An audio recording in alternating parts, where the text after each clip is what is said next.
Hi guys, and welcome back to Slip the Jab.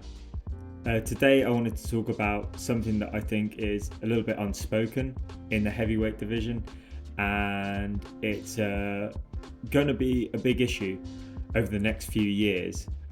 And I want to talk about the effects of this issue and also some smaller issues that have been plaguing the heavyweight division. So let's start off by talking about some of the more obvious issues that are facing the heavyweight division today, and they're not just exclusive to the heavyweight division, they are seen across all the divisions within boxing, but heavyweight boxing is considered the premier division.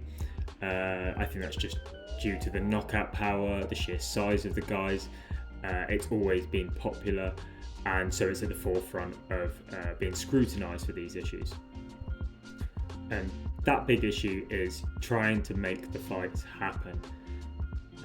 A lot of this down is to promoters, and the other half of it is down to the fighters themselves. Some people don't want to fight some fighters, and some promoters don't want to match their fighters up against other fighters. Some obvious recent big name examples of this, the collapse of the Usyk versus Fury fight that had been in negotiation for months. Fury has been sounded out by the public as the reason for this collapse, having also been involved in collapse negotiations with Anthony Joshua in the past as well. People sort of making him the common denominator, whereas Usyk has famously not had any issues making fights. An example of that being his two fights with Anthony Joshua were made with relative ease, and he won both of them. Sometimes there is an element of the promoter trying to protect their fighter. They think they have a decent prospect, or at least someone who could make them some serious money, and they don't want to ruin that opportunity, so they protect the fighters. They try and match them up against opponents that they believe they will beat, or at least have an easier time beating when compared to some of the top names in the division.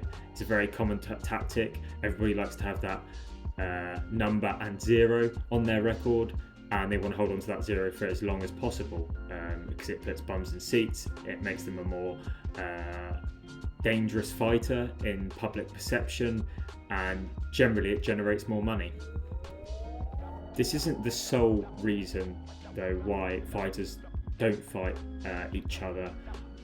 Another element is just the frequency of how often these guys fight.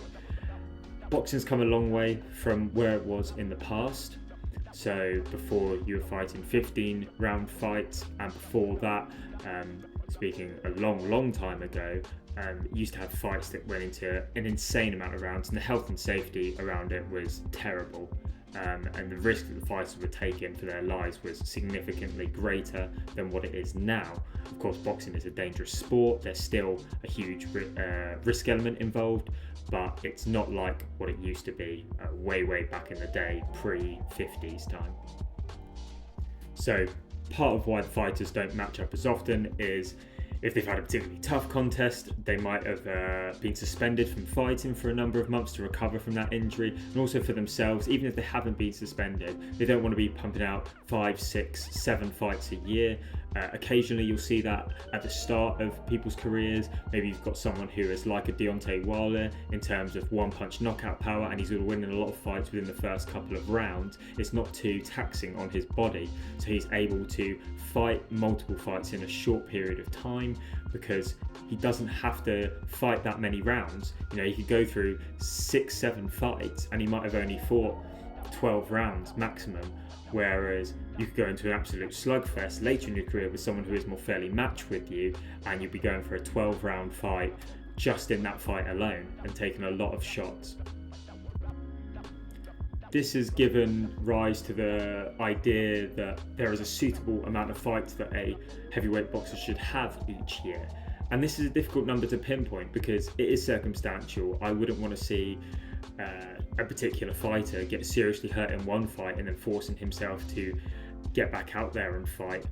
That was one reason that was given by Fury in the collapse negotiations at the very start of the Fury-Usyk negotiations, was that Usyk needed time to, I believe, recover his hand, or he had a particular injury that he needed to recover, and he wasn't going to be ready to fight Fury when Fury said, "I want to fight you." So that already delayed the initial starting point of when they could negotiate the fight for, and then it only escalated and unfortunately collapsed from that point onwards. On the flip side of this, there are fighters that definitely, I think, take it a little bit too easy and take too long out the ring. I wouldn't want to criticise him directly just specifically for this, but he is an example of it. Anthony Joshua has had some periods of time where he's not been hugely active. I think Usyk hasn't been massively active either. I mean, his overall record, he's not like a 50-0 fighter. He may have his O, but he hasn't fought loads of people. Of course, him being such a high quality fighter that is evident even within his limited professional fights, when you count his extensive amateur fights as well, that he is a brilliant fighter. You don't need to have 40, 50, 60 fights to prove that. But it would be nice to see these guys get in the ring a little bit more often, and it's frustrating when you see a guy maybe come out in January time and you're thinking they might be on for a 3-fight year, and then it just doesn't happen. They just ignore the opportunity. Joshua himself was on for a 3-fight year, and Eddie Hearn, his promoter, stated that was their intention. Initially, he had fought Franklin and won that fight, and they were hoping to fight again some point, maybe around the summer just before, and then another fight towards the end of the year, maybe December time. And what it looks like it's going to happen is that Joshua won't have that middle fight to focus on a fight later in the year. I can understand this if it ends up being as big a fight as what everyone is talking about and what it's rumoured to be, but it's difficult because if that fight collapses or goes through, he could end up fighting a mediocre opponent that he could have fought maybe in August time.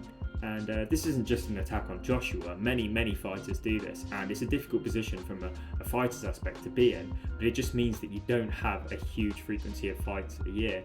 You know, if you go a 20-year career, which would be very extensive and long in the heavyweight division, and you fight twice a year, at best you can have 40-0. I think that would be a good record to finish on, of course, but the reality is people aren't often turning pro at 20 years old. A lot of people do it a lot later in their life after fighting for a long time in the amateurs, and if they're going along this twice a year, occasional years where they might have 3 but then another year where they have 1, they don't build up a huge fighting record, and you simply fight less, so you don't have the opportunity to fight all the top guys in your division. The third element of this issue is going for those rematches that might be unnecessary and that no one's calling for. I think Fury is the prime example of this.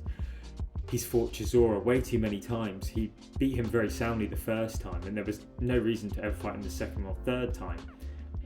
He talked about wanting to be the first heavyweight boxer to have 2 trilogy fights at heavyweight. History-wise, this is obviously incorrect. There have been many heavyweight boxers that have had 2 trilogy fights.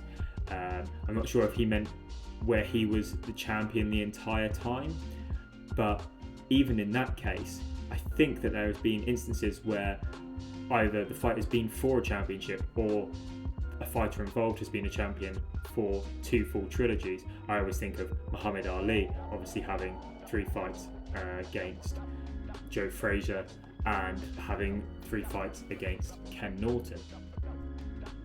I guess in that instant, Ali was not the champion the first time he fought Ken Norton, but regardless of this, Tyson Fury wasn't the WBC champion when he fought Wilder the first time, so that can't be what he's comparing to. Anyway, I digress. The point is that he fought Chisora way too many times, and then he fought Wilder, got a draw that he really deserved to win.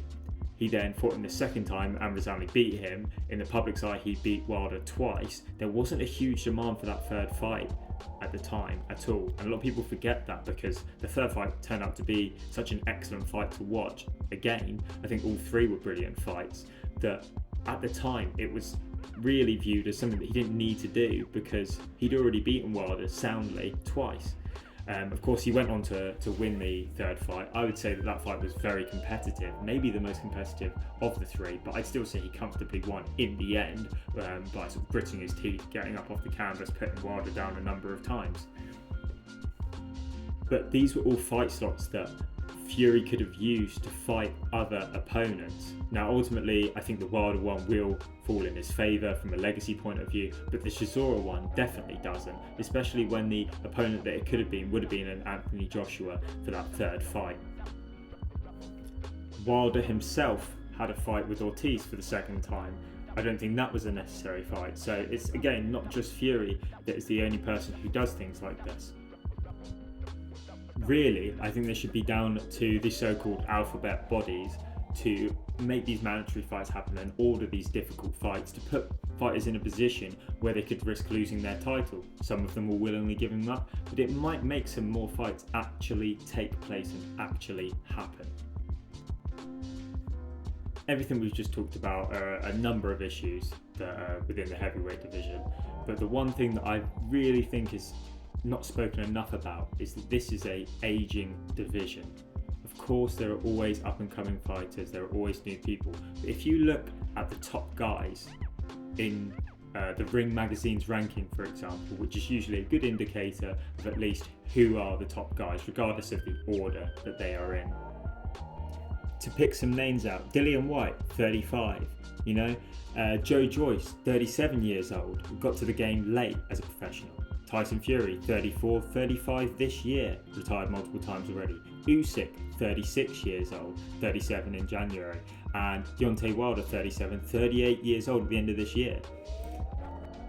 The list could go on and on, but the overall point is that these guys aren't spring chickens anymore. They will age out eventually. I think fighters can last longer than what they did at a high level, but these are the top guys in the division. Who is going to be there to replace them? Andy Ruiz is one of the younger top guys. He's still over 30.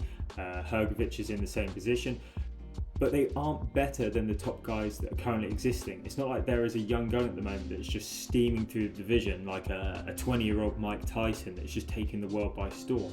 So it's hard to see what the future holds. There are some promising prospects within the amateur ranks, and there are some more promising heavyweight boxers that are coming through, but I'm just not convinced yet that they are the next best thing. And even if they become champions, are they really as good as the fighters that preceded them? Throughout history within boxing, we've had always that guy or those guys.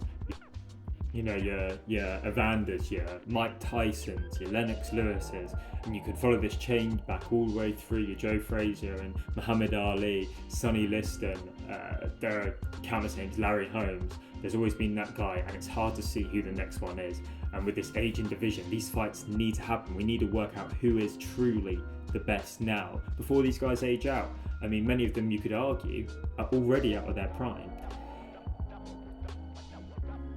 Now, with all that said, is there a silver lining? I think yes, there is always the chance to make these fights. Even if they happen late, these guys can still fight, they're still very good, and there are a lot of rumours swirling around at the moment, some things that fighters have recently come out and said will happen at the end of this year. We've had Deontay Wilder and Anthony Joshua for December, is looking like that could be on the cards. And we've also had Andy Ruiz and Tyson Fury as a potential fight, both fights I'd happily watch.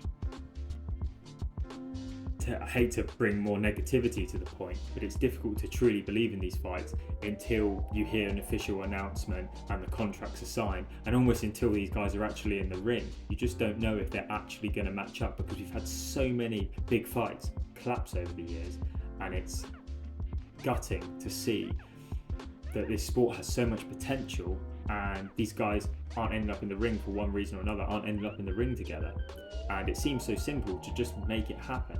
And I know there are background complexities about negotiating a fight, but there have been some brilliant fights over the last few years. So it's not like they can't happen. We know they can happen as boxing fans, and that's definitely something that's very frustrating as being a fan of boxing and heavyweight boxing.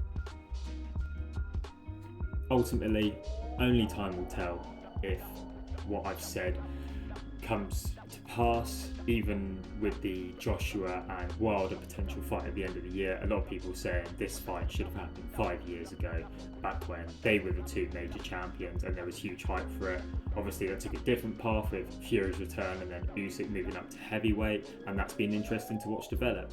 But I can't lie and pretend that I wouldn't have loved to have seen a Wilder versus Joshua fight 5 years ago. I think it would have been brilliant. Anyway, those have been my thoughts on the matter. This has been Slip the Jab. I hope you enjoyed the video. If you have, please leave a like, and I'll catch you guys in the next one. Take it easy.